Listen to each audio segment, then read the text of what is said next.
You don't believe in anything. You gave up on life before you were even born. Sat poisoning Cocoon from the inside, waiting for someone to come and destroy you. Sure, you think the end of the world is salvation. All you care about is death's release. So take it, and leave the rest of us alone. We don't think like that. When we think there's no hope left, we keep looking until we find some. Maybe Cocoon is past saving, but it's our home, and we'll protect it or die trying. We live to make the impossible possible. That is our focus. That is Lightning from Final Fantasy XIII. Hi. Bruh. Hell yeah. That was so good. I am shook. That makes me really want to replay 13. Right. Hell yeah.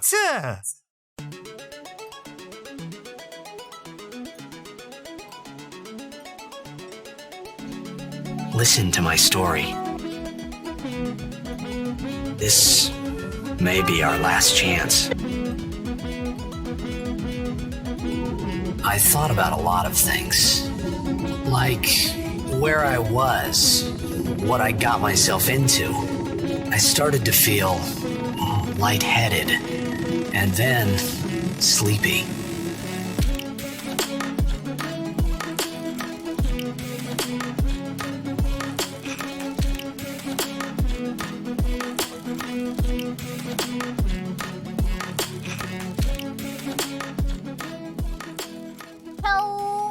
Welcome to the Hyperfixation, where my friends come onto our show and tell us about things they're excited about for 30 to 45 minutes or longer. The clock is a lie.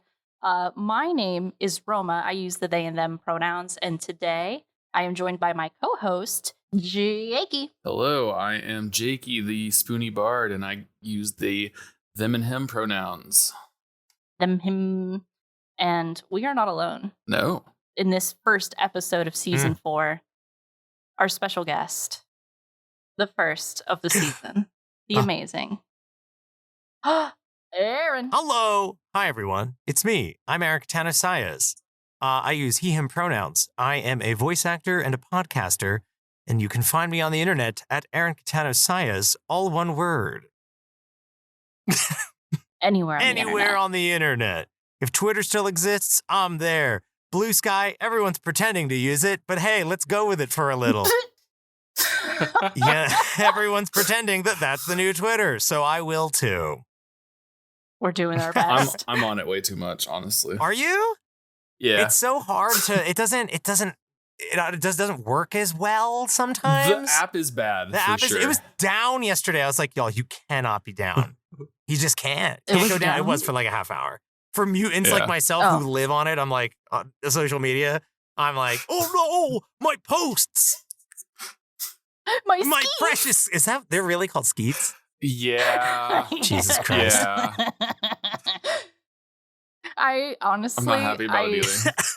I didn't know about it until Jakey gave me the invite code, and I was like, I'm so excited. And then I was like, wait a minute, like, what am I supposed to call them? And they're not tweets. And it's like, it's like getting it's like getting an invite to a prom to a high school you don't go to. So you're like, ooh, like it's gonna be like new. And you get there and you're like, yo, this place fucking sucks. My old high school's actually way better, even though it also sucks. Both are bad. My old high school rebranded. Yeah, my old high school kind of rebranded and turned into some shitty tech school, and now I have to suffer the consequences. Yup. Mm-hmm. Oh my goodness. It just set me through a whole, like, I wanted to go into a full info dump about my experience in the finance world. I work in finance. Wow, bless you. And like stocks and stuff. It's insane. But I do remember when Twitter stocks were having a really bad time. And it was really wild to explain to old retired people about the plot line of the fall of Twitter. It was insane. But I digress. We're not here today to talk about Blue Sky or Twitter or quote unquote X. It'll never actually be called that ever. There's exactly one person on this planet who calls it X. Who calls it X? Elon Musk. If I say his name 3 times, he'll show up. And he'll tweet at you. He'll Z at you. But what did we come here to talk about today? Oh my goodness. We came here to talk about the joy that is my favorite video game franchise, and that is Final Fantasy. It is my life, my joy. I am one of those super fans. It has been a very important part of my life since I've been about, I know about 9 is when I became enthralled, and I'm 36, listener. So it's been a minute with me and the old Final Fantasy machine. You besties, you live together now. Oh yeah, I'm literally in my booth right now, and there are buttons of 2 Final Fantasy characters that are above my microphone so that I can look at and feel inspired. I think with my limited knowledge of Final Fantasy, I think I would definitely have Sid from the newest one if I had buttons. Ooh, yeah. I know a little bit about that. He's a good one. Sidolphus Talamond is a solid individual. My dad. Did you play 16? No, my partner Tony, he's super into Final Fantasy, so that's where all of my vague knowledge comes from, through like passive Good Morning info dumps. And which is good. It's very good. And so I got to passively experience the entirety of Final Fantasy 16. And so that's where, when Sid came on, I was like, that smoker's voice, the just deep, raspy, like comforting dad. I mean, loved it. That guy is amazing. Mm-hmm. I loved it so much. And then when what's his face got older, what's his name? Oh, Clive. I was like, I can't say new Sid because there's no subtitles in my podcast. It's all audio, but when he got older, it was so good. He's a Final Fantasy fan too. Ben Starr, he's a Final Fantasy super fan. Oh, he said booking it was a dream come true. Oh yeah, that's awesome. Well, he did it. He nailed it. Yeah. Oh my goodness. But so you said that this started for you at the ripe age of 9. How did this begin? Yeah. So I am a huge believer in Final Fantasy comes to people when they need it most, as do like most of our like fandoms. Mm-hmm. I always find that like it's usually at a time of low tide, we'll call it. And when I was like 9, when I was 8, my parents got divorced. And so when I would spend half the week with my mom, she had a Super Nintendo and my dad had a Sega Genesis. So Sega Genesis and Final Fantasy did not play well, Squaresoft. Mm-mm. So we would go to Blockbuster Video and I rented Final Fantasy, I think it was 4, but labeled Final Fantasy 2 at the time because of localization issues. Mm-hmm. So that is when I had already played a JRPG, but playing that, it just, as the kids say, it hit different. Mm-hmm. It struck me differently. It slapped. That was my first exposure to the iconic like job classes, and the first time I kind of experienced a game like, no hate on Shining Force 2, which was my first JRPG, but there's such an emphasis on things like concept art and narrative and art direction in terms of music and character design and level design and like weapons and things like that was missing in a lot of games that I'd ever played until this point, which was a lot. But this was the age of like Sonic was king. So having something where like, your character is a dark knight and they learn to become a paladin and there's healers and RPG elements, my God, it hooked me, it grabbed me, it put its fangs in me, and they have been lodged in my neck ever since. I mean, that sounds like the best way to go. Yeah, and I was sad. So like this is my point though, typing it together was like, I was a sad boy. So I was a sad kid. So it helped me. And I went to a Catholic school, which was very small. Oh, goodness. So there were only ever 27 other kids in my class. Like I graduated 8th grade with 28 kids. So all of them lived far away from me. They did not live in my town. So I was very much like alone 9 out of 10 times. So I would kind of do the whole fandom projection thing where like I wanted to be these characters. I wanted to, I grew up having Cloud Strife and Squall Leonhardt as my like heroes and role models. And I wanted to like absorb their personality because I didn't have any fucking friends. Actually, I wanted to share this experience I'm having in relation. So you said you went to Catholic school. Oh, yeah. Did that experience going to Catholic school, or I don't know how religious your parents were, but did that affect what games you were allowed to get? Like, did they have opinions about your Final Fantasy? No. My parents were not religious at fucking all. They just didn't like the public school option. Gotcha. So they were like, yeah, fuck it. You'll go to this Catholic school. They were like in their, at this point, I think my dad was like 32. They were young parents. Mm-hmm. So they didn't really like think that much. But religious wise, oh, fuck no. We had relatively unrestricted access because this was the era of Mortal Kombat came out. They didn't like shooters because Doom was also new. And I know that made them uncomfortable for like a fucking 8-year-old to be playing. Yeah. So they yeah, right? So they were like, okay, Mortal Kombat, you can't escape because I was still going to arcades. Yeah. But no Doom. And I was like, okay. But no, religion had nothing to do with it. And if it did, Final Fantasy would have killed that because everything is about killing God. Yeah. That's true. That's very true. Yep. What was it? One of the reasons why I ask is that I've noticed a lot lately, and especially in like the YouTube content that's been popping up on my partner's YouTube, and the conversation that Jakey and I actually had recently. We were comparing our Pokemon Sleep names. We've been super into Pokemon Sleep, and what is that? Can you tell me? I'm not. I left Pokemon when it got too competitive. Gotcha. When IVs became a thing, I was like, I can't go down this well again. No, I'm not. So what's Pokemon Sleep? So you've heard of sleep trackers, right? It's a fucking stop. It is not. Is that the Snorlax sleep tracker? Yeah. Is that what that is? Oh, fuck. It's so is cute. it free? It's free. You can pay for like points and diamonds to get more stuff, but you really don't need to put any money into it. Yeah, you just randomly so some guys will come out to come cuddle with your Snorlax in the middle of the night while you're sleeping, and then you get to catch them. Yeah, you feed your Snorlax. Do I have to wait? But isn't it for when I'm asleep? So you use it throughout the day. They're still there when you wake up. Yeah, so you have your own little team. So you have your Pokemon you can put in a box, but then you have your squad that's always out. So like your Pokemon have different skills for like gathering berries or gathering items or different skills they may have. And throughout the day, you get like berries to feed your Snorlax or like ingredients for your for cooking to feed your Snorlax 3 times a day. And then you can evolve them. Like I evolved my my Arcanine today with a little Firestone. Congratulations. Thank you. His name is Nibbler. I love him so much. It's very good. But it's just precious. So I'm not super into the I'm into Pokemon passively, as in like Ninetales is my favorite and has been since Stadium came out. That's a very solid choice. But I don't understand about type matching or what the stats mean or anything about their moves. Okay. I just think they're very adorable.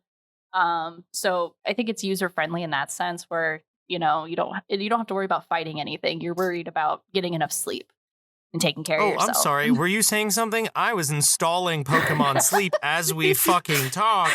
I'm going to start fresh because I don't have transfer. I will agree to the terms of service.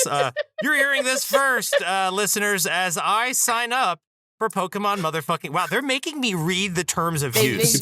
They do. Wow. Well, they are making my finger work as I flip this shit. Fuck you. Yeah, out of here. Now I got to read the privacy notice. And listener, I will read the entire kidding. I'm not going to do that. That's the new podcast. Who does that? I read you this, and it helps you go to sleep. It does. It actually has been really incredible for me to be like, I need to go to bed by 10. I need to get my 8 hours so my Pikachu's happy during the day. So how does it know I'm asleep? You put your phone face down on the mattress with you, like not under a pillow or anything, but you have to have it plugged in, face down, and it tracks the noises you make. Like, say if you talk in your sleep, or if you like toss and turn, and then it determines if you are in like a dozing sleep or sleeping sleep or a slumber, and it keeps track of all your statistics and stuff. But it's been for example, my partner and I, he's a night shift guy and I'm a day shift person. So usually I sleep dead quiet, but he's been talking in his sleep a lot. So it was really funny to see the one time we got to like sleep together. Just the noise levels skyrocketed on the statistics. It's just insane. Or like so on and so forth. But yeah, no, I really like it. I'm not like stressing myself out over it, but I do think it's a really cute, encouraging way to do a little bit of self-care and get some sleep. Yeah, hell yeah. But the reason why I bring it up is that was a good tangent though. I support it. Jakey and I were talking about this YouTuber. Was it Mr. GG? Yeah, Mr. GG. His name? Mr. GG. And he was talking about his experience growing up with an evangelical mother and how that ties into Pokemon as the devil. Yep. And Jakey was talking. You were talking about your personal experiences. I got with so much of that when I was a kid. Like my family was hard into that, and even as a little kid, I was like, that seems silly. But you said I can't have Pokemon, so I can't have Pokemon. No. And then just all of a sudden, out of nowhere, just cold turkey stopped caring. So I don't know what was going on there. Yeah. Fucking progress is what's happening there, baby. That sounds like Pokemon to me. I got like 3 games all at once. It was wonderful. Oh, let's fucking go. That's awesome. So, my parents were neither very religious. Like I went to maybe like a one religious Lutheran school in my very early years, but after that, like they didn't want me to go to hell, so we went to church on Easter and Christmas, and that was about it. Checks out for not wanting to go to hell. Yeah, you know. I mean, hey, hopefully it worked, but fingers crossed. I Still also holding on. went to a religious school growing up. Instead of Catholic flavored, it was Baptist flavored. But it's a good. There are big differences in that flavor. So I just find it fascinating in terms of like what other people's experiences are with like different intellectual properties or medias that they're into from their youth, and how like their upbringing kind of affected their way to ingest it, whether it was in secret or if their parents didn't care, or in my case, it was my parents didn't have a whole lot of money. So there wasn't a whole lot, like I didn't have a Game Boy. I think I had a Nintendo 64 sort of deal. So it's just interesting to see how like different factors from somebody's youth affects what they're able to get into. It's completely understandable. And like my experience was fueled by my parents were very not like afraid of me getting into trouble, but they were very happy to see me able to sit and enjoy something and not, I had friends, I played sports and stuff, but having that like nice meditative nerd time. They were very happy to have like a little nerd in the house who would just dump like 100 hours into a game and then want to talk to them about it. I was that kid who's like, Mom, and his name is Cloud, and he's a soldier. But like, blah, blah, blah, blah. That was me as like a 10-year-old. Oh, that's so precious. Still me as an adult. I showed my mom. My mom came and visited the apartment, and I showed her Final Fantasy 16. And like, I have this room, and there's all this like, what do you call it? Acoustic foam on the walls in here. So it makes like a big concentrated sound. So I put the fancy headphones on her, and I sat her down and made her watch a cutscene from 16. And she's like, Aaron, this is what you've been playing your whole life? I'm like, no, it doesn't always look like this, but yes, exactly. That's what we've been doing. That's it. Now you get it, kid. Hell yeah. Oh my goodness. My mom lets me do the same thing for her, and that gives me so much joy. Oh my goodness. She and I lived together for a period of time last year, and we lived in like a 2-story like apartment house kind of deal. So she'd come upstairs and I'm playing like Dead by Daylight, and she's like, is that Freddy Krueger? I'm like, yes, Mom, and you could do this, and you could do that. And it's just so beautiful. Fun. Such a good experience. It is a nice thing to have the opportunity to do that, to share, to have the ability to share something with your parents in terms of nerddom. I know is rare. Yeah. But the opportunity, it is a lovely thing and should be celebrated when the opportunity arises. Absolutely. That's the whole point of this podcast. We celebrate info dumping. It's a love language. It's a means to connect. That's very nice. Fuck. That's so cute. I love that. Oh my goodness. Like my favorite thing is someone's like telling me about something they're excited about, and they're like, oh, I'm sorry, I've been talking for too long. I'm like, no, Don't apologize. Keep going. And they're like, oh, okay. Our intro segment for All My Fantasy Children is, hey, what's getting you excited this week? Just to kind of start on a positive. Mm-hmm. We're always like, hey, what's something you ate? What's something you saw? Like, what is bringing you joy in this moment? And it's a lovely thing to hear people get happy and talk about just anything, even if it's like a bag of potato chips that they found that are bomb. Mm-hmm. I love that. There's another show that I listen to that does something kind of similar. They call it Good Thing. Well, what's your good thing? And yeah, that's cute. That's cute. Start their show after everybody goes through their good thing. I'm like, that's fun. I love it. That's really nice. I love that. You know what? I'm adopting that. Good thing? Yeah. It's cute. What's the thing? What's the vibe? What happened? Tell me about it. Wait, should we do that now? No, we kind of just did that now. I don't know. Oh, we did. We did. We've been talking about nice shit this whole time. Mm-hmm. That's true. So, we did fall a little far from from the initial topic. So that's okay. That is okay. We can come back. I'm always fucking jazzed to bring it back to talk about Final Fantasy. So you started from the age of 9. Your parents were super chill with it. You grew up with it. Was there any sort of significant moments you can think of, like in? Oh my god. Yes. Sorry. No, you're good. So for me, Final Fantasy VI was like the bit. I was like in puberty, so I'm like, I think 9. I played Final Fantasy VI finally. And that it's like the graphics were better, blah blah blah. Story's amazing, and I got that's how I fell in love with also sprite art. Ooh. Yeah, and the music. Like it's when I started noticing music in games and in general, because of the honestly investment that they put into composition and like actually composing music, but compressed into MIDI files because tech limitation. But when Final Fantasy VII got announced, and I was reading it in GamePro magazine that like a 3D polygonal, beautiful update is coming. So in Final Fantasy VII, obviously when, there's a major character death in Final Fantasy VII, but a moment, I have it. So the main character, Cloud, in this game. Spoils if you've never played Final Fantasy VII, but it's been since 1997, so go fucking home, get some sleep, and reevaluate what no spoilers fucking means. Go consume media. Anywho, touch grass, consume media. Cloud learns that he has false memories, that he's not the person he thinks he is. It's because he had a nervous breakdown and he imprinted the entire life story of someone who is, put in air quotes, more impressive than him.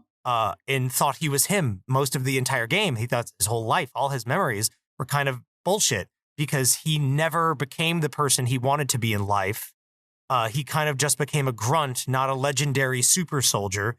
But the thing that he forgot was that he, just as a grunt, as a loser, actually killed fucking Sephiroth, the legendary super soldier, in his hometown. But he had forgotten all of that because of his, he basically had like radiation poisoning, for lack of a better term, and forgot his like entire life. And so it was this thing of like, even a loser reject, like you didn't make your dreams come true the way you thought they would. You still managed to make your goals and like accomplish them and become the person you wanted to be. It just kind of wasn't the way that you thought you would. And I relate to that a lot these days, as I am currently not doing something that I ever thought I would be doing with my life. And so it's cool. And I've always, like, that has always resonated with me as a kid who thought for a long time that he was a fucking loser. So I always liked the fact that Cloud Strife was kind of a goober, who was only pretending to be a badass. That is pretty awesome. Oh my, isn't it? It's a good thing. I'm having a moment. I'm having a little emotional moment here. Little therapeutic. I love to hear that. Yeah. Especially because from the outside looking in of the Final Fantasy characters, it's hard to imagine they ever think that they're goobers. I know. And it was an important writing thing for me to finally, like, to kind of experience for the first time of when they said, like, you're watching this guy do backflips and sword attacks and cool, like doing cool super soldier shit. And then you learn later, like, no, that you can do that because they basically did experiments on you. but you were not a super soldier. You were just a loser who hid from their friends and family in their hometown out of shame, but you still managed to save the world and become a hero, even though you weren't like born to be one. You know, you weren't given the green light. You know, you didn't get the part, but you still managed to get it done and make your dreams come true. Sort of. He's still very sad and broken, but he's the hero, even though he at one point was considered like pathetic. Very nice. That is very nice. Very nice. Oh. Especially for the 90s. Like 90s anime trope at the time is like, we're talking Cowboy Bebop and shit. Yeah. You know, and like Outlaw Star and like that kind of stuff. So having a hero who they kind of flip the script and they're like, no, you're not cool, but you're doing cool things. Good job. Keep going. Sorry for the psychological trauma that the writers put on you, but you're doing your best. Like that was for me, like I had been consuming anime up to that point, but nothing for me had been that where it's it's usually the trope in anime is like Vash the Stampede is just cool. Oh, I love Vash. My baby. Gene Starwind is just cool. Fucking God, what's Cowboy Bebop's guy's name? Spike. Damn. Spike. Yeah. Spike Spiegel is just fucking cool. It's not like, psych, you were a librarian and you had amnesia. Like, no, they're all just badasses. So having somebody do those cool things, but actually be kind of like a hometown loser is my... Oh, dude, I was just watching a long-winded video essay about a very similar thing between Neon Genesis Evangelion and what was the... It's the one where they have the big drill and they dig deep into the earth. Gurren Lagann? And the guys... Gurren Lagann, yes. Oh, yeah, so they were comparing the two shows. I guess one of the people who worked on Evangelion ended up leading the project in some way. I can't remember off the top of my head in Gurren Lagann. And, you know, Evangelion kind of like made a huge impression with having a loser main character. You know, somebody who's like... yeah, sorry, I choked on my water because I'm like, yes, yes. He's a little loser, and that's okay. Everybody hates Shinji, and that's the point. Yeah. You know, he's not this hero. He got into the Ava because bad reasons that I can't quite remember specifically off the top of my head because trauma. But I do remember that being like very impactful to think about, where it's like, yeah, like most of the time my main characters are like, this is what I was born for, even though they try to kind of make it seem like, you know, that wasn't quite the case, but like, no, you were made in the lab for this. You were a test tube main character. But to see that sort of get flipped around and tweaked with is just really satisfying, especially as most of the time the main character is supposed to be some sort of self-insert for the viewer, the listener, etc.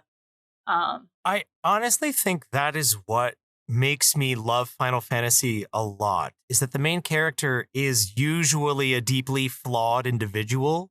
It has like that Ava, Ava's different. Yeah. Because Shinji is like, you know, there's a lot with that. Torture that kid. But Final Fantasy protagonists are like, they can do physically cool things, but usually there is some kind of shortcoming or mental block keeping them from being the person they want to be. And that's the thing that is my shit. Where Final Fantasy VIII, Squall is another, he's like a soldier extraordinaire, super 17. He's like becomes the most powerful, like, you know, basically warrior at his school, but socially inept and able to get close to people because of fear of abandonment. No. Final Fantasy X, Tidus, amazing blitzball player, quick with a sword, deeply traumatized by his father and the complication of him being Sin and all these problems. 12, Vaughn sucks shit. Fuck Vaughn. I don't like Final Fantasy IX. I don't like Final Fantasy IX. At me about it, listener. I don't give a fuck. I'll argue that till the day I die. That Final Fantasy IX sucks shit. Final Fantasy, I know. I don't like the Muppet art style. The Muppets kill me. The art style, I don't like Zidane. Fair, yeah. I like Garnet, and I like the cast, but it's a lot of Zidane. Yeah. It's a lot. And I never liked the 90s Lecher, like the creep trope, you know, like grabbing girls' butts and being creepy. Even as a kid, I was like, this is corny. This is too much. I like, and they write in this era of Final Fantasy IX, they wrote, I feel like they were afraid to make Garnet, the woman, the main character. Because she, like, kind of is for a while. But, like, the plot revolves around her. But they were like, we have to have a precocious, roguish main character who's a Saiyan.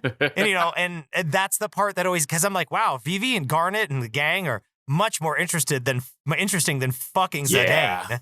But that's my rub. And it's my rub with 12. Have you played 12 as well? For like 2 hours, and then I was like, I don't like playing this. Yes. Vaughn is a similar situation where they were like a roguish scamp. And everyone's like, I want to play as the royal girl, the princess who has this grand responsibility to save the planet. They're like, yeah, fuck you, roguish scamp. And you're like, no. And that's where Lightning comes in, who is my motherfucking girl. She's awesome. And Final Fantasy 13. She is the shit. Oh my God. I love a tired protagonist in a game, in any story, who's like, I'd rather not be doing this, but if I'm going to do this, I'm going to beat your motherfucking ass because I want to go home. Yes. Like, she just wants to save her sister. She would much rather be like chilling at home than doing this grand adventure. And in the trilogy, she's like, fine, I'll do it. Fine, I'll get this done. Fine. I'm like, yes, that is normal. Not like, I'll rise to the challenge. I'm like, no, I'd rather be sitting on a beach than fucking fighting demons and giant robots and shit. That is big me energy. I've been looking up these games as you've been talking about them, and Lightning, oh my God.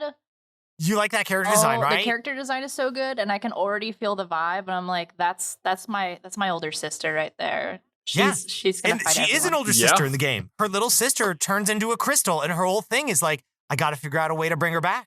Oh my God. And that's a sword? It's good. Game, it turns into a gun. It looks like the Kill la Kill scissor blade a little bit from these little icons. Oh yes, I can see that. Yeah. This is so good. Yeah, and then there's sequels. So put in Final Fantasy 13-2 Lightning, where they made her a Valkyrie. Her character design is Oya. Oh my God, this is so good. Do you see it with the shield and the armor? Oh my God. Come on, everyone, listener. If you haven't fucking Googled that and looked at those feathers and that little shield on her arm, come on. It's so good. They put their whole foot in that motherfucking character design. That's cosplay goals. I never played either of the either of the 13 sequels, but that's they're not very good, but the art design is and the music. They were chasing trends for that era. Like, there's a lot of quick time events. It's like monster catching, which is fine, but it's like they couldn't just wrap up the story. But character design is always fire. They put the work in when it comes to, it's Nomura. It's Kingdom Hearts, baby. That motherfucker designs all of the Final Fantasy characters. That's why they look so fucking good, and they have so many zippers and belts. Give him more money. Let him keep cooking. Well, I don't think he can possibly have more money at this point. Give him. They let him direct the remake of 7. Give him immortality. He is the GOAT. I know his art style is just it's something that I think is a big part of my life that got like shaped. Is like Nomura's. I wanted to draw when I was a kid. So seeing Tetsuya Nomura's fucking concept art and seeing how he kind of got the script for like, saw the concept art, was like, cool, and designed these characters. I'm like, what superpower do you have to make these bomb-ass fucking designs? Because Final Fantasy characters, legendarily, they all look really good. Mm-hmm. They all look really fucking good. And it's because he's like, yeah, I drew that. Like, how in God's name? He pretty much never misses. No, he does not miss. No. I'm obsessed with that shit. I'm geeking out. I as an artist myself and somebody who loves character design, like, that is something I've always appreciated about Final Fantasy. I've definitely you know how like as you know, you'll practice or study or whatever your craft is. There's been a lot of times where I've just pulled a bunch of pictures of like, I don't know, Axel from Kingdom Hearts 2, and I'm like, okay, like, how do I draw these fucking eyes? Yes, yes. And so then there's a game series called Final Fantasy Dissidia. So it's the fighting game, and it's bad. But Nomura drew characters again and was like, this is what I think like they look like in 2D. I'm putting it in the Final Fantasy chat. This one, for example, it's just his level of detail is just so sexy that I'm always just like, yo, you don't miss. Like it vaguely is. It's the Kingdom Hearts style that we all know and love, but it just looks so motherfucking clean and crisp.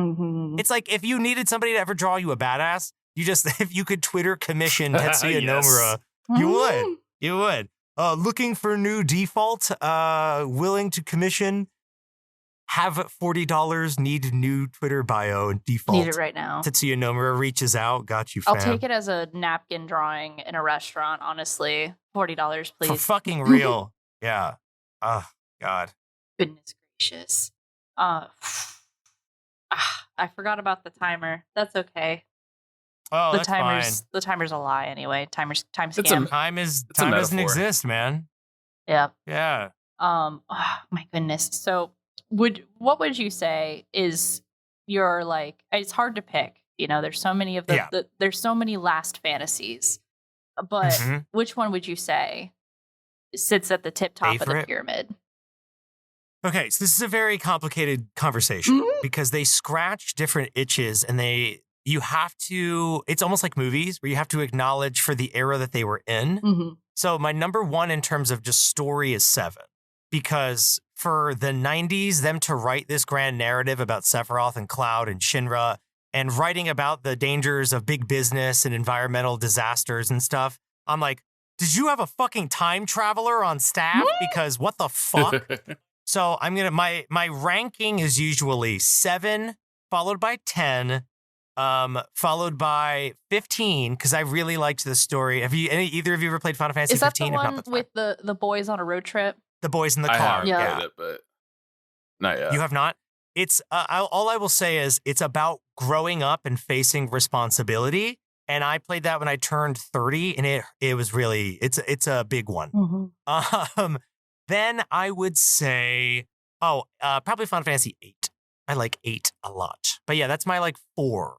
At me on it on social media, twitter.com/Aaron Catano-Saez, all one word. If you have a problem with my top 4, I'd love to fucking tweet at you about it. Additionally, there is in the season 4 thread, we have a Final Fantasy text thread where you could also @ directly.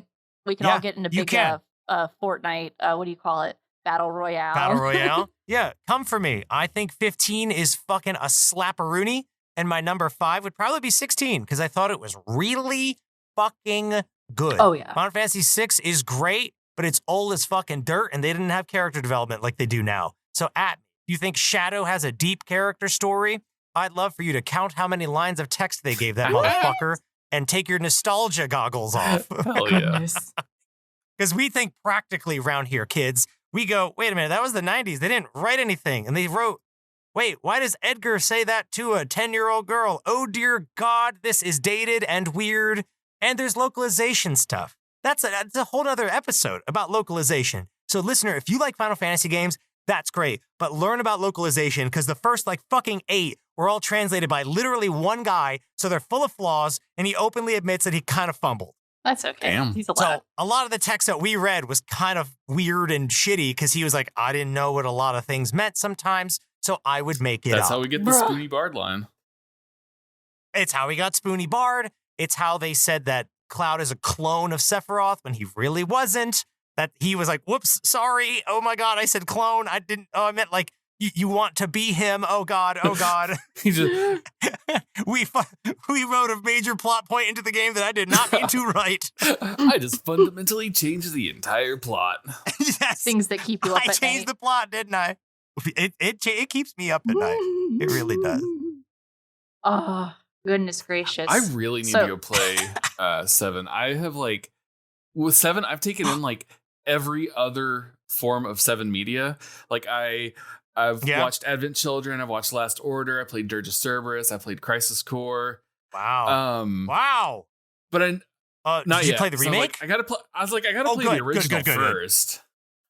You must. No, you actually. I will say, listener, if you're in a similar situation, you actually have to play the old one, as it is I put in air quotes. It is a quote remake of 7. It is not what you think it is.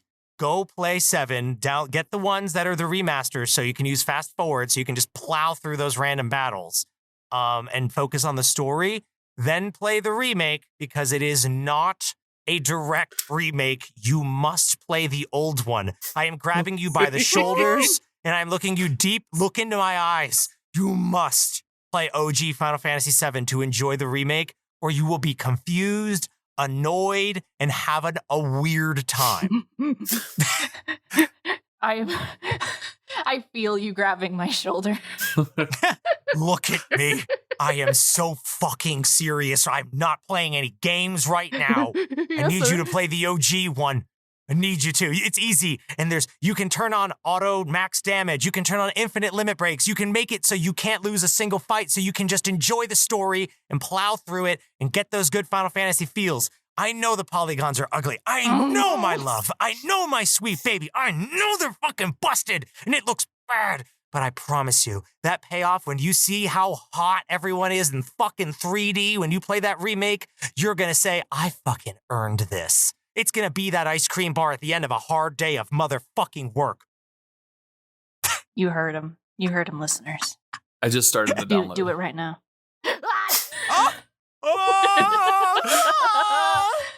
Oh, goodness. Yeah. This is, all right, I'm going to do it. I know I already have the original Final Fantasy VII on the PlayStation 5, so I have no excuses. No, you won't, I will say, you won't regret it. It is like watching Evangelion in that you'll go, wow, a lot of things are inspired by this. Which, when you watch Ava, you're like, I have seen this scene before. Woo. I have seen this scene before. It's a lot. Final Fantasy VII has a lot of things that you'll say, oh, cool. Someone ripped that off, and I like that. In the best way, like a, inspiration way. Oh, yeah, absolutely. That's been, how, like, you'll notice that there's, like, a theme. I don't know how to describe it other than, like, this month, a lot of people have been talking about this X thing. And a lot of the topics are in my little noggin, in my head, where I have all my self-conversations has been, wow, I'm noticing, where that was heavily inspired from. Probably also because I'm currently writing something on with my partner. So there's a whole lot of like that going on of like, oh, what do we want to do for this story? What do we want to do for that? And even in the actual plays that we've done in the past, where it's like, I may have not known what intellectual property Tony was inspired by, but then somebody will come and be like, oh, that's Kingdom Hearts right there. I see it. Oh, that's Final Fantasy. I see it. Yep. Whenever, like, after you play Final Fantasy VII, you will be like, wow, everyone above the age of a certain age that wrote a thing that's successful really likes Sephiroth. Because so many very critically successful things basically just write Sephiroth into their fantasy. And it works because he slaps. I'm looking at you, Kenny Omega.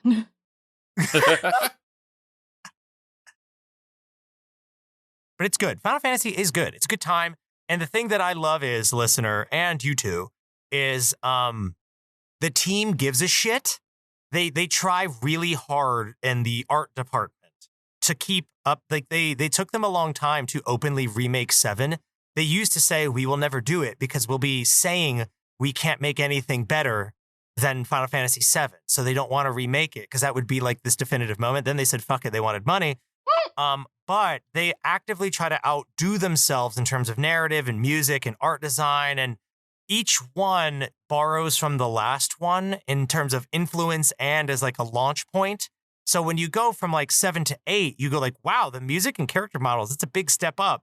Even though they kept some of the same themes and lovely things, it has always reminded me in my own work that like, I just thought of this yesterday where I'm like, yeah, you're going to write tropes that you love into your work. You're going to have similar narratives and stuff because that's your shit. You love that shit. Like Final Fantasy loves a villain reveal where you think it's one thing and then it's another person. And they, like my friends and I always joke around, we call it the man in the chair, where the villain, you kill someone and then someone spins around in a chair going, so you figured it out. And you're like, what? You? And then you fight them and that's the villain. they love that, but that's their shit. And they lean into it and they love music and they love art. And it's fucking cool. I wouldn't have a Final Fantasy cookbook and Final Fantasy art book on my coffee table right now if it was not worth your time. Hell yeah. Dude, the music for Final Fantasy. Oh my God, yes. I can't. Go ahead. Sorry. I'm excited. I like to clean. That's part of my neurodivergency. I love everything to be clean, and I love having cleaning days. It feels good. It's just cleansing for the soul and for my environment. Putting on a Final Fantasy soundtrack at random, even though I've never played the game or I watched someone play the game, I just know that I'm going to go into full like cleaning battle mode and everything's going to be done efficiently and it's going to be amazing. Yes.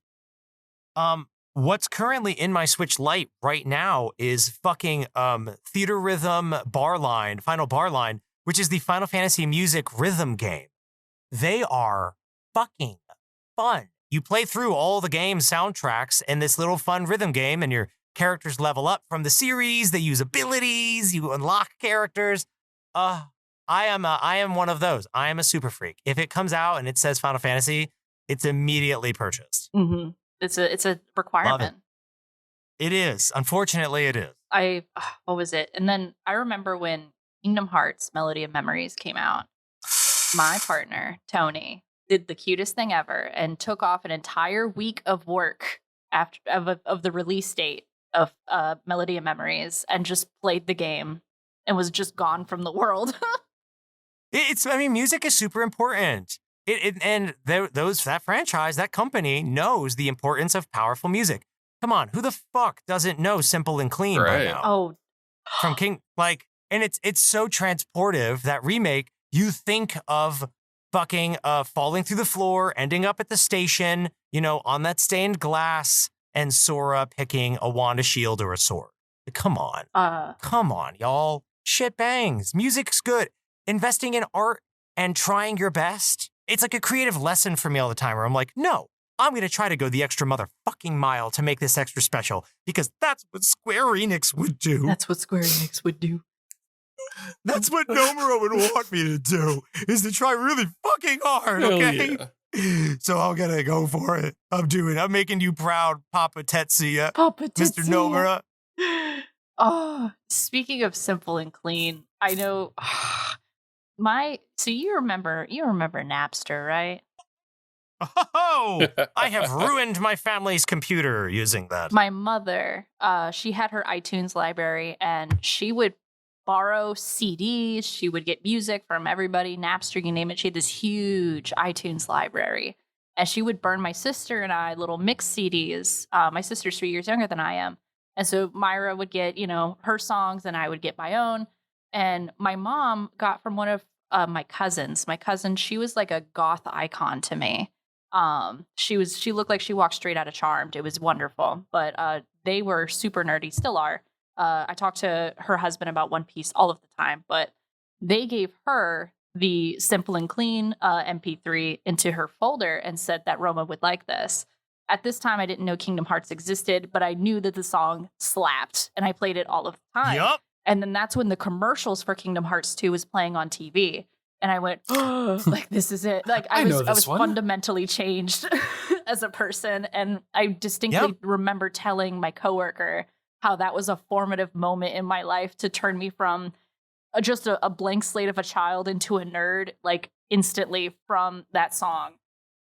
Yeah, it'll do it. Music has that power, especially bop music. Like, it's a bop. It doesn't matter what it fucking is.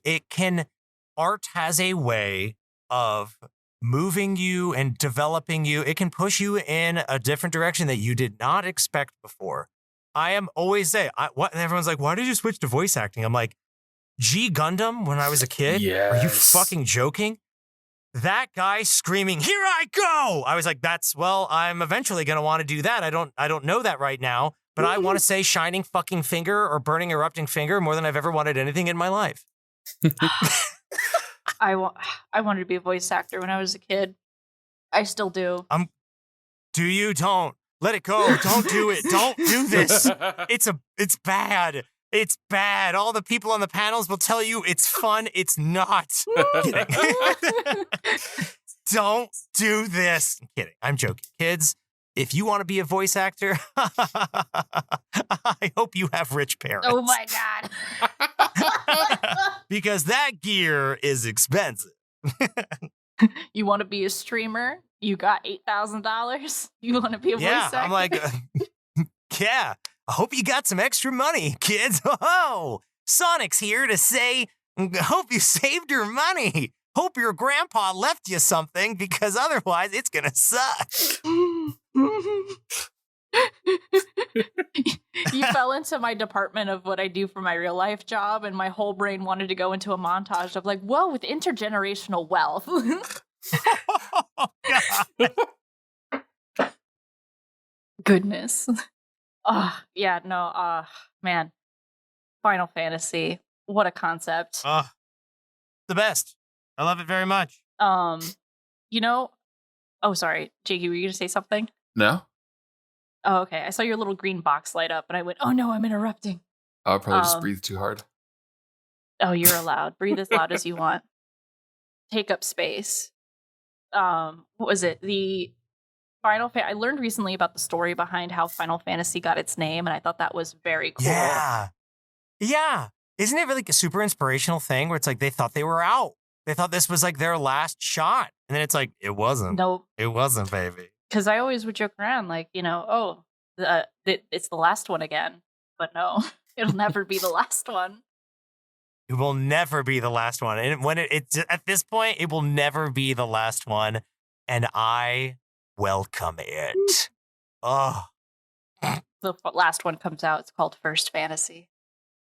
And then I go, oh no, it's time. It's happening. It's done. The dream is over. Fuck. I wouldn't put it past them to make like a First Fantasy and be like, no, this is everything before. Even more than like Stranger of Paradise. Oh my. Did you play Strangers in Paradise? I didn't beat it, but I have put quite a few hours into it. It's fun and it's bad and it's good, but like it's fun. Exactly. It's bad. It's good. Jack's amazing. Jack Chaos. It is so good. It's so bad good. I'm Do you play it in Japanese or English? Yeah. I asked you that question. Do you play the new ones in Japanese or English? I played that one in English. Okay.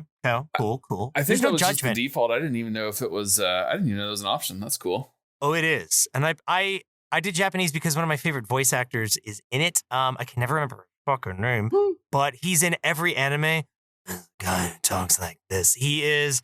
Are you two anime folks? Oh yeah, absolutely. He is. You ever watch Golden Kamuy? Yeah. No. All right, that's fine. He's Ogata. He's everyone in every anime. Hold on.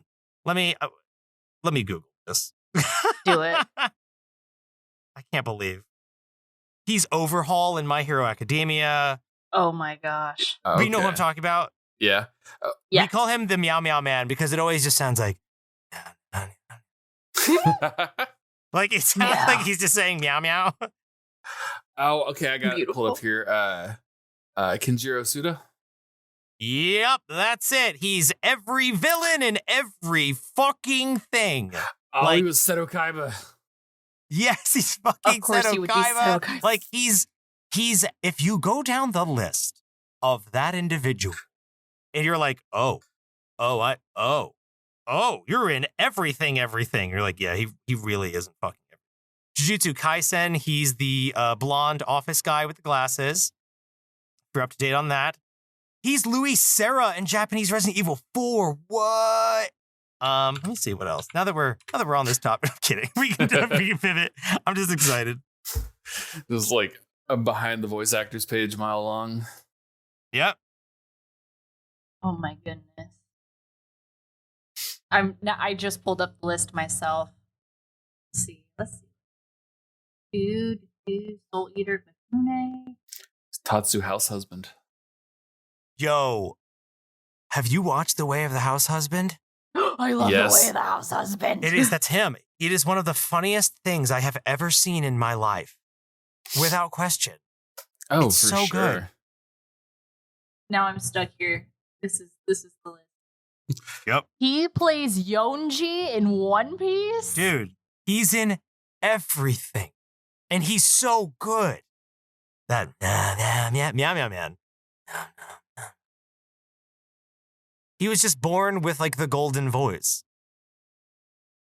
The One Piece is his voice. He is the One Piece. Oh, he's in Domestic Girlfriend. Oh my god.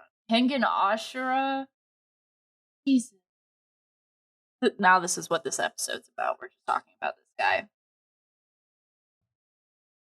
So I lost where we were at. I fell into a hole. It's okay. We're probably on our downward. We're on our cool down period. We got all fired up.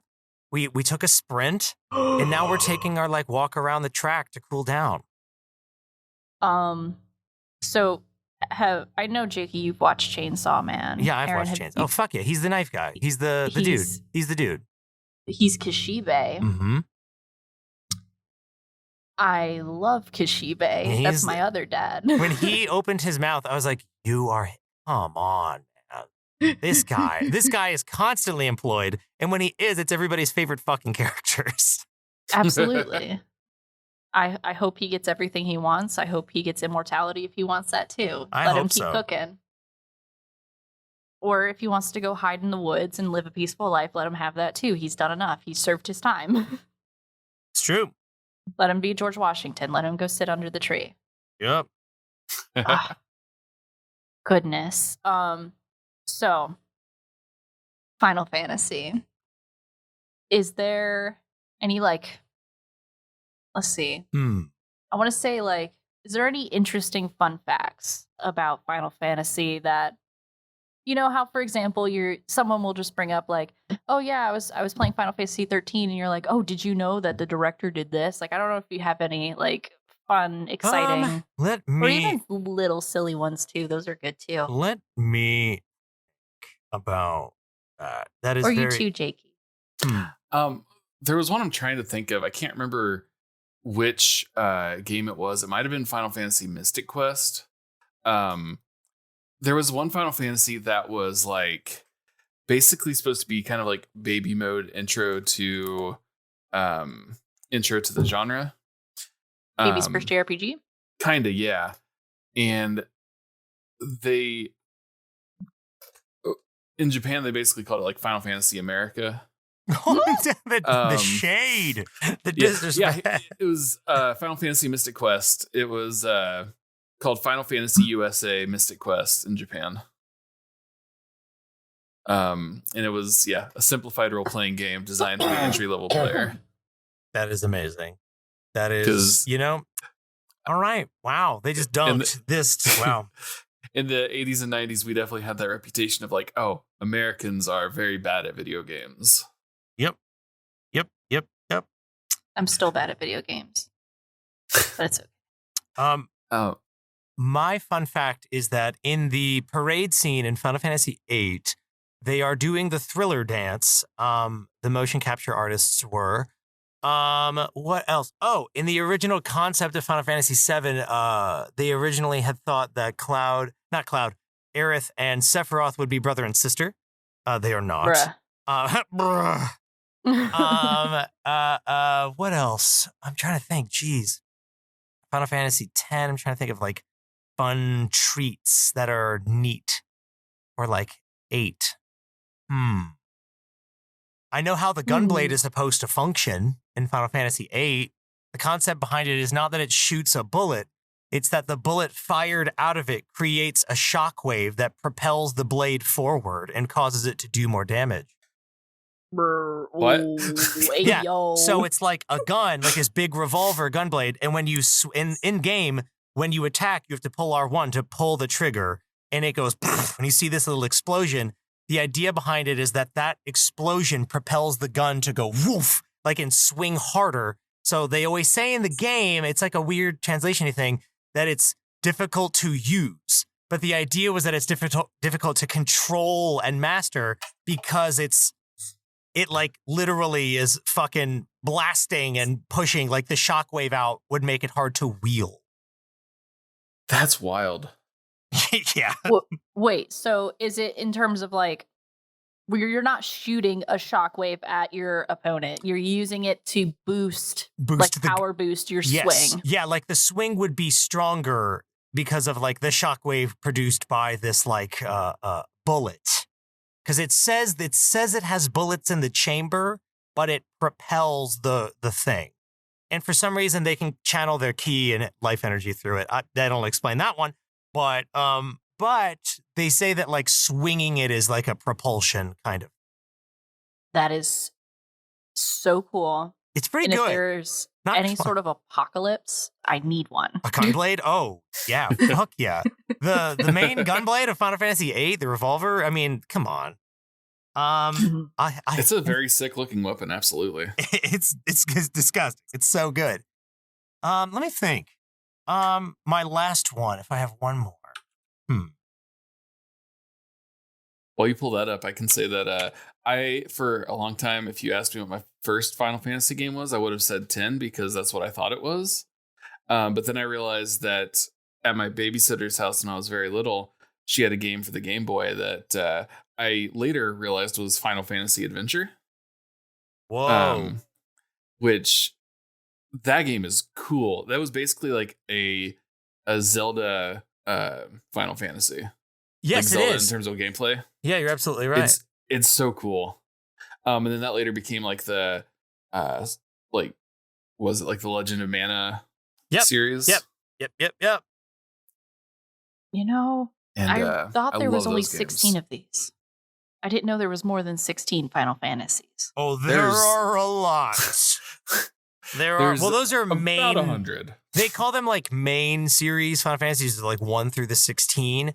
But Tactics is like one of my favorites. It was made by like the Ogre Tactics people. Basically, got contracted to make a Final Fantasy, and they made it's the visual is supposed to be a diorama style. So if you ever Google image Final Fantasy Tactics like stages, you'll see that they're 3-dimensional dioramas like floating in a space. And you can rotate the diorama to get different camera angles and see the board. It's when they still were taking absolutely massive swings at design, just like making big decisions before everything was just punch. My entire setup was just really sexy 3D models. But my final one is Final Fantasy VII they thought was originally going to have to be on the Super Nintendo Entertainment System. Woo. Luckily, it was not. Whoa. Yeah. That would have been so wild. Different. Yeah.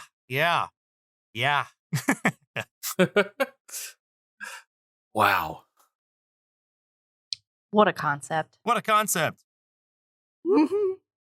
Oh, man. So, we're in this nice little wind down period.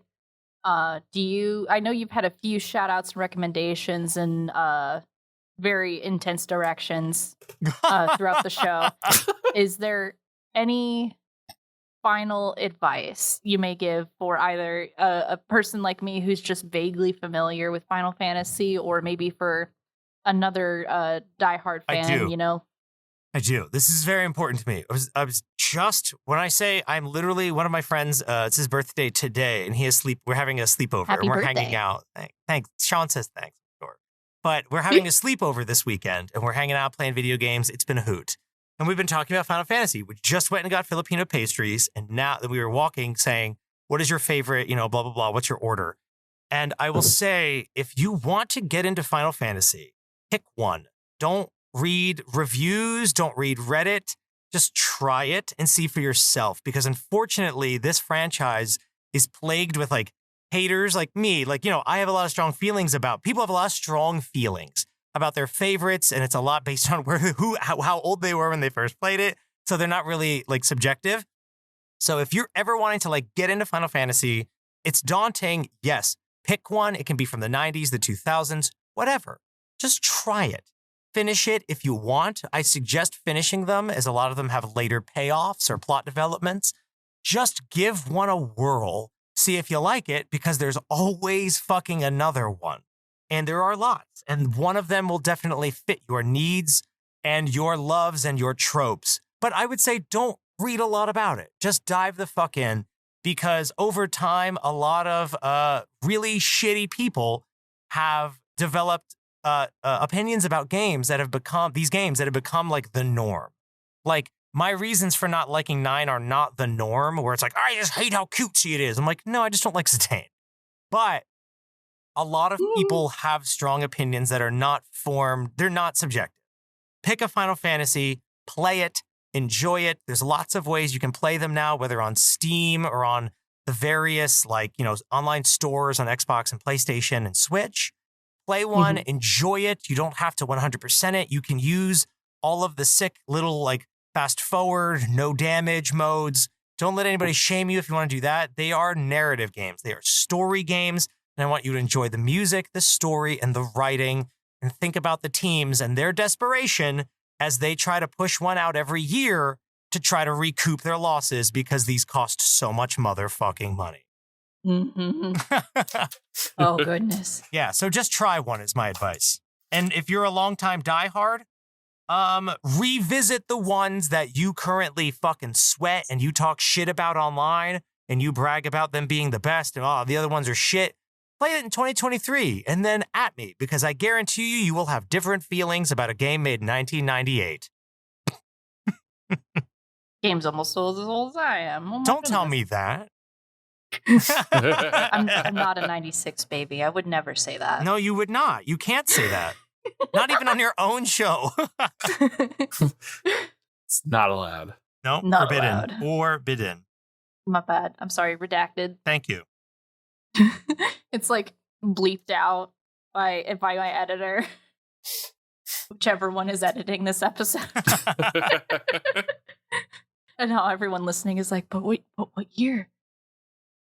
What's going on? It's a mystery to everyone. Goodness. Yes. Let's see. I've learned a lot this episode.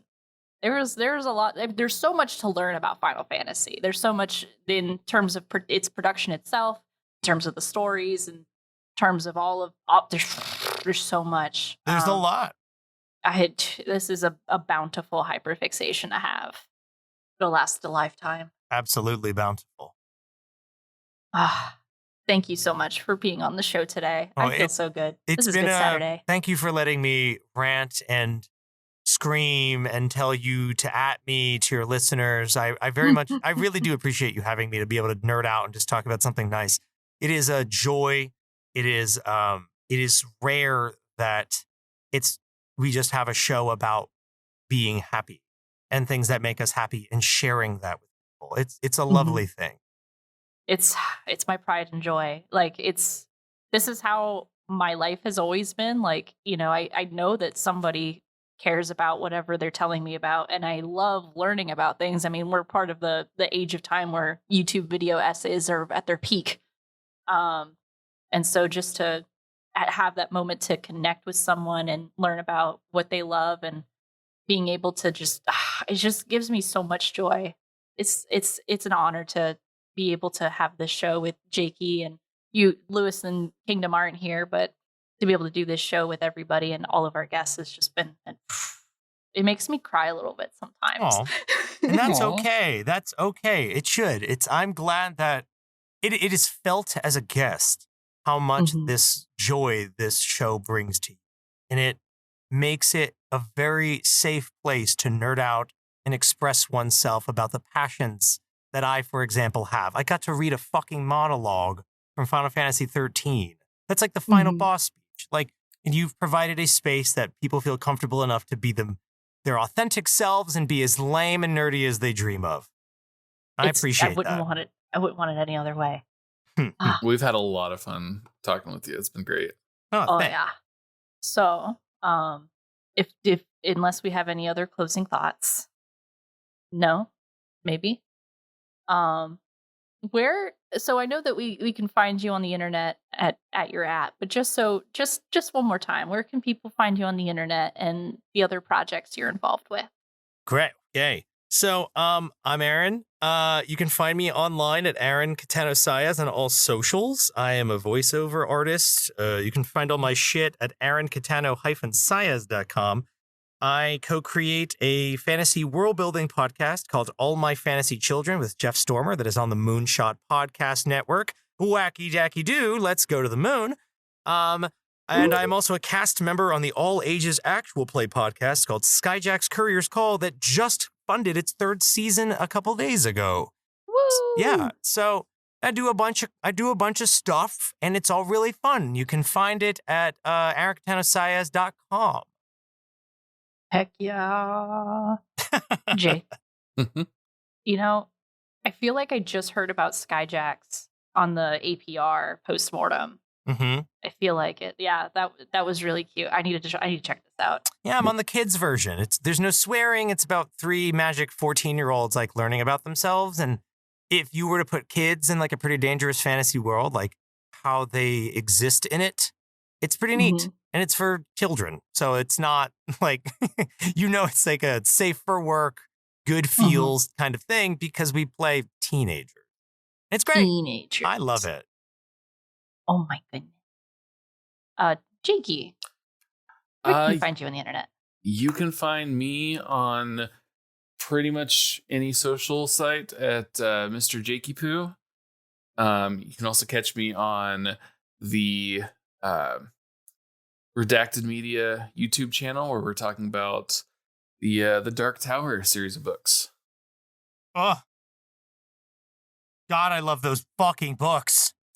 We just finished the 5th one. Is that Wolves? This Wolves of the Kaya. Oh, fuck me. And it's my first time going through the series. The other guy, he has been a huge fan for forever. It's been a great time. That sounds fucking incredible. I'm very. We haven't recorded the last episode for the 5th one yet, but I'm very excited to get to that. Woo. Well, good. Oh my goodness. It's my turn now. Yeah. Oh my goodness. Where can we find you? On the internet? Me? Yeah. Well, wow. There's a lot of places. You could find me occasionally at the twitter.com/I appreciate your butt. That is IAPPRECI, the number 8 URBUTT. You can find me on Tumblr, Blue Sky, Instagram, TikTok at that as well. But I'm usually on Blue Sky and TikTok at the Hyperfix Pod, where I've been doing TikToks a lot lately. It's been fun. It's been great. And then if you're interested in any other projects that I've been involved with, recently the season 1 of Additional Postage Required has finished. So you can find me towards the end of the season. And that you can find that podcast at twitter.com/APR_podcast. Thank you to the Moonshot Network for giving us this space to do this podcast. We could not do it without them. You can find them at moonshotpods.com or moonshot.mov for our Twitch, or you can support the network as a whole at patreon.com/moonshot. Speaking of Patreon, you can find this podcast as a whole at patreon.com/the Hyperfixation, where you too can get episodes early, just like these following patrons. Thanks to Flo, Hey It's Ken, Becky Scott Fairley, and Ver for supporting this podcast with you. It just makes it that much better, that much sweeter. We love you. Our intro and outro music is thanks to Offuscate. That is OFUSKATE. You can find them on SoundCloud, Instagram, or Twitter, whatever suits your fancy. You could find this podcast as a whole on twitter.com/the Hyperfixpod. You could also find us on Tumblr, Blue Sky, and TikTok. Our editors for this podcast are Kingdom at Tachyon Kingdom at the twitter.com or at Selborsiul, SELBORSIUL. That is Lewis. So thank you to our editors. And I think that's it. But that is it. We did all the things. I learned about a Final Fantasy. You did it! Congrats! Finally! Final Fantasy. Well, farewell, Fantasy. Be safe, everybody. Don't die. Drink water. Take your vitamins. And badoop. Badoop. Badoop. I'm just going to say it. It's the when you like end a call in Discord, it goes the and that became like, you know how you're in a conversation with somebody, but like you keep saying goodbye, but then like you need like something that says for sure this is over now. Correct. Badoop My is that. whole family, my partner, my child, my 9-year-old child, now understands the call is over when we say "I love you, Badoop."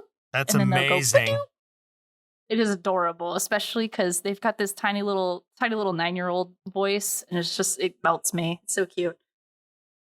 But yes, so let me get Craig out of here. Step 1, get the hell out of here.